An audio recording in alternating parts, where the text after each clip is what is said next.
होता है, कोई कथा समझ में नहीं आ रही या कोई कथा सुनने का मन करता है तो आशा भरी नजरों से महात्मा परीक्षित की ओर निहारता है। पूछो ना, प्रश्न करो ना, इस कथा को हम सुनना चाहते हैं।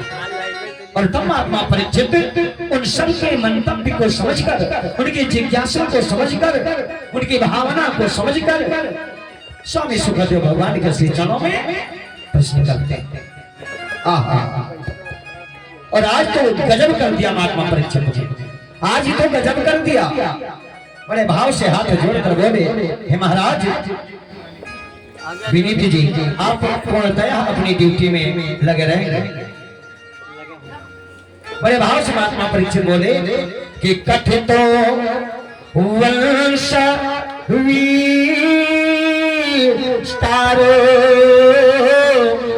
भवता सोम सूर्ययो। वाह भाई, राज्याम चोदवंश्या नाम चरितम परमाद्भुतम। महाराज, हे गुरुदेव, आपने चंद्रवंश और सूर्य वंश के विस्तार तथा दोनों वंश के राजाओं का अत्यंत अद्भुत चरित्र बड़े भाव से वर्णन किया। कथितो वंश विस्तारो भवता सोम सूर्य। अब महाराज, हम आपसे विनती करते हैं, आपसे निवेदन करते हैं, हे भगवान के परम प्रेमी मुनिवर, यदोश्च धर्मशीलस्य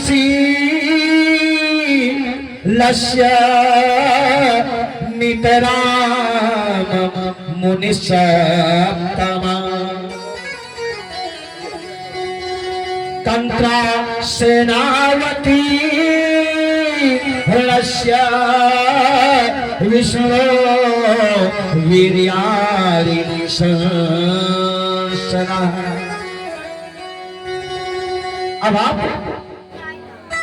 भक्ति भाव के साथ उस यदुवंश का वर्णन करें जिस यदुवंश में अपने अंश के साथ और स्वयं अवतार धारण किया भगवान श्री कृष्ण ने, और अपने अंश के साथ यानी बलराम जी के साथ शेषावतार तंत्रा सेनावतुनस्य विष्णु वीर्याणि संसना। हे महाराज, हे गुरुदेव, अवतीर यदोर वंशे भगवान भूत भावना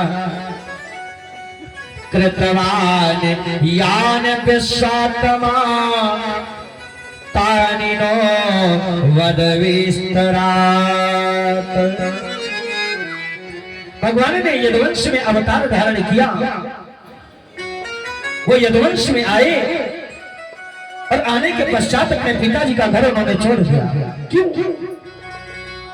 जन्म उन्होंने मथुरापुरी में लिया और उन्होंने बाल्य अवस्था बिताई गोकुल नगरी में। ऐसा क्यों? और अगर वहां पर अपनी बाल्य अवस्था बिताई तो कितने वर्ष तक वहां रहे, कितने वर्ष रहे? आप लोग को पता है? भगवान वृंदावन में गोकुल नगरी में ब्रजधाम में कितने साल रहे और फिर चले आए वहां से। मथुरापुरी जब आए उस समय उनकी आयु क्या थी? महाराज, इस कथा को हम भाव से विस्तार पूर्वक श्रवण करना चाहते हैं। कृतवान यानी विश्वात्मा तानि नो वद विस्तरात। संक्षेप में नहीं, विस्तार पूर्वक सुनना चाहते हैं। हे भगवान।